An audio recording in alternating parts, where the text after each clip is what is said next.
These two men, Umich Gungor and Peter Ross, assaulted me at Perth's Crown Casino.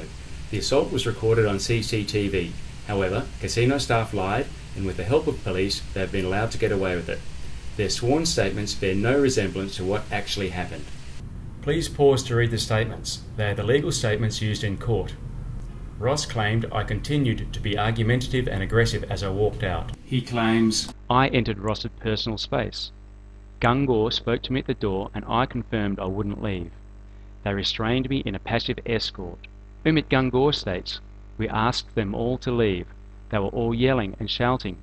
Gungor asked me on numerous occasions to leave, but I refused. Gungor said to me, is there anything I can say or do to get you to leave? I just stood there with my hands together and said, I'm not leaving. Peter Ross and Gungor then engaged me. Cassinda Buckley Stanton states, Umit escorted me out. He was very patient with me and asked me to leave on several occasions. She heard me say I was refusing to leave Burswood. She was about 10 metres away and the whole incident lasted about 20 minutes. Now let's see what actually happened. I had attended a wedding and a reception, and after the reception, the groom had booked a private room at the Crown Casino. However, none of the wedding group was allowed in by the overzealous security. Here I am walking out. As I walk out, I'm talking on my phone, not being argumentative and aggressive as Ross states.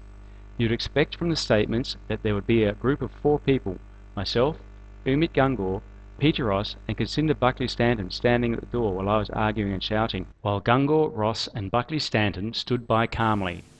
However, as the footage clearly shows, I am calmly walking out, followed by Ross, who strikes me in the back as I get close to the door. Immediately, Gungor rushes in from outside to join Ross in attacking me. There is no stopping and talking to me at the door from anyone. At no stage do I stand there with my hands together and say, I'm not leaving. And Buckley Stanton is nowhere to be seen. According to her, the whole incident lasted about 30 minutes, and she had a good, unobstructed view and the hotel was well lit. In fact, the very little that she saw was very obstructed. She enters now. In court, she changed her mind to say, it was dark. It is quite absurd to claim she could see anything at all. By the time she comes into view, Gungor and Ross have already assaulted me and thrown me onto the footpath. She is about 15 metres away, pausing only to watch the last 2 seconds or so of the incident. She claims to have followed outside, but when the video stops, she doesn't seem to be making any movement towards the door. She doesn't appear anywhere on the CCTV footage outside the casino either. The footage clearly shows that all the statements from casino staff are completely untrue. These notes match Buckley Stanton's statement and describe the person of interest as having sandy blonde hair and wearing a grey suit. Without question, Constable Kirstein copies them into a notebook, even though I'm standing in front of her, and bear no resemblance to the description given. Here is a picture of what I am wearing. I am on the left and bear no resemblance to a description of sandy blonde hair and a grey suit. Police and casino staff refuse to admit there was an earlier incident involving another patron, David. Not only does David's appearance match the description given by Cassinda Buckley Stanton, but David's signed statement matches Peter Ross's, Umit Gungor's and Cassinda Buckley Stanton's statements. Gungor states he had a conversation with someone who was abusive. David states he argued and was abusive to a security guard who matches Gungor's description. David also states he argued and was abusive with the hotel manager who matches Buckley Stanton's description and title. He also told her he was the groom. Buckley Stanton states she argued with an abusive man who said he was the groom. David fits her description. She goes further to say she later spoke with the groom who said he didn't want Greg at the reception. However, the groom confirms he said he didn't want David at the reception. It is well beyond a reasonable doubt that Buckley Stanton has confused me with David. With David's incident resolved, she walked away. She did not see Ross and Gungor assault me, nor did she see Gungor assault Astrid. She just assumed Gungor and Ross were dealing with the same man who argued with her, and she was told he was called Greg. In effect, she thought David's name was Greg. As this clip in the holding cell shows, Peter Ross also confused me with David. Ross clearly believes I had verbally abused him previously that night and demands an apology from me. You like a drink of water, yeah? What did you call me earlier? I said, sir, may I have a drink of water? Now you want to be nice to them and get you a drink of water. Before I was an asshole and all this other stuff. Have a drink of water. Well, I'll get you a drink of water, but I want you to ask me nicely, mate, and I want you to apologise for your behaviour. Have a drink of water. If you apologise for your behaviour, I'll get you on. It is probable, as 30 minutes of CCTV footage is missing, that when security noticed their error, they erased the incident of David and Gangor before giving the footage to police. So despite clear video footage, armed with 3 false statements, police tried to prosecute me for assault, a charge which was laughed out of court. However, police refused to charge Ross and Gangor with assaulting me using these false statements as their defence. This shows police's contempt for the magistrate. There are many blatant errors and omissions in the police reports made available to me under Freedom of Information. The reports appear to be written to convince anyone that hasn't seen the CCTV that police have been fair. Even a casual examination of the CCTV footage proves police to be dramatically wrong. This report by Detective Constable Lilly is glaringly inaccurate and above all not correct in law. In his report, Lilly denies having a copy of David's statement, and as simply as that, he rules out security mistaking me for David. Here is a picture of my Hotmail sent items to Lilly, showing I emailed David's and Michelle's statements to him. Michelle's statement supported David's. Lilly also claimed to be in possession of an unsigned statement made by me that varied significantly from my signed statement. This alleged statement was not supplied to me under Freedom of Information, and I doubt it ever existed. In any case, the use of an unsigned statement cannot be used in a legitimate police report. And as for being kicked in the head by Gangor, police produced a second statement from Gangor which is significantly different from his original.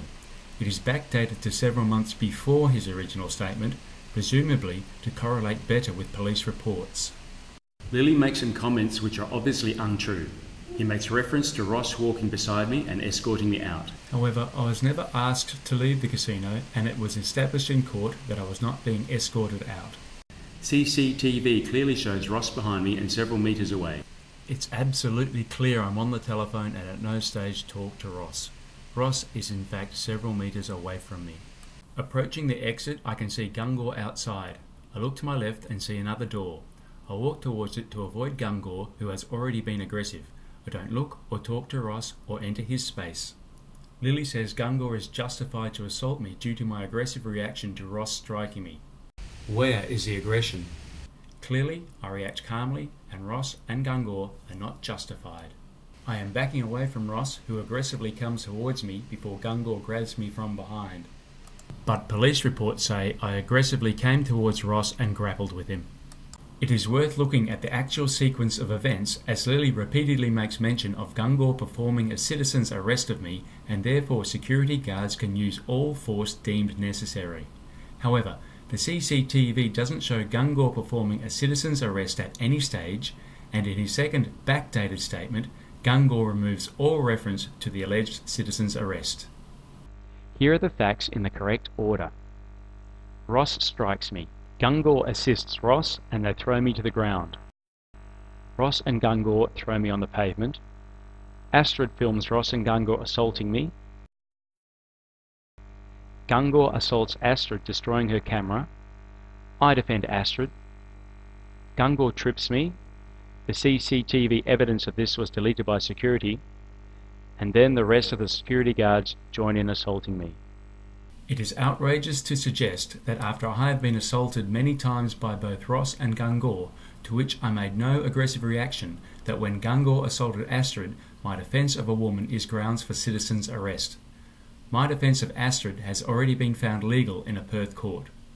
Lilly obviously doesn't understand the law, and this is made clear by the police's own senior solicitor, whom Premier Barnett quotes in a letter to me stating, "The senior solicitor's review identified a confused and apparent lack of understanding by both the police and the BEC security officers of the legislative parameters surrounding the Casino Control Act, Liquor Control Act and the Criminal Investigation Act, which appears to have contributed to the quality of the investigation."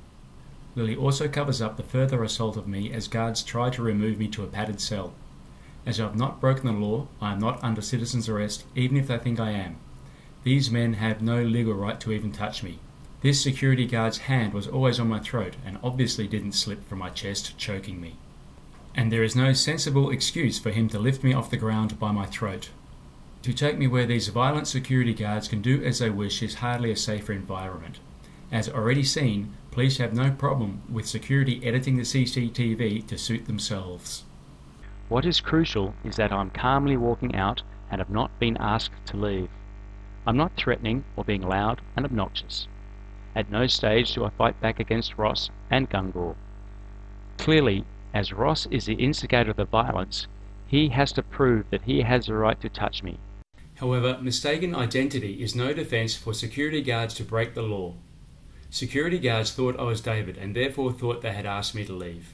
They believed they had the right to remove me with all force they believed necessary. However, they were wrong. It is obvious if Ross had done nothing, I simply would have walked out. Police are saying I have to prove security don't have the right to touch me. Lily's report is manipulative, non-factual, contrary to the CCTV and based on an incorrect understanding of the law. In a meeting with Senior Constable Greg Glossop of the Police Complaints Department, I queried the standard of Lily's report. He just laughed and said, I should see other reports, implying this low standard is common with Perth Police. He also boasted that the police are untouchable, not even by the Corruption and Crime Commission, as Western Australian police are self-regulated. It appears this is not quite correct. Section 3 of the Corruption and Crime Act points out reviewable action.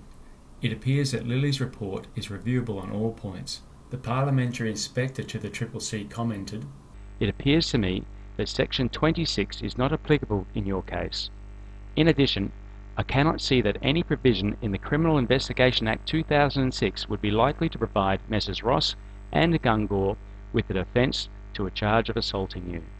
It is absolutely clear there is no legal reason for police not to charge Peter Ross and Umit Gungor with assault.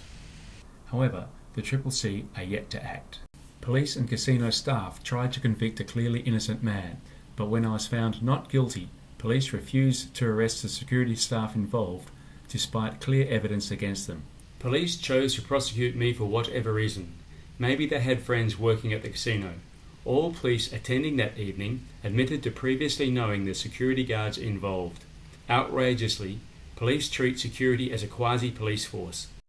You're under arrest. Maybe this is the real reason police won't prosecute them. It is apparent that self-regulation is not working for the Western Australian Police, as the opportunity for corruption is too great. It is time for the Western Australian Police to be independently regulated to return honesty and integrity to the force.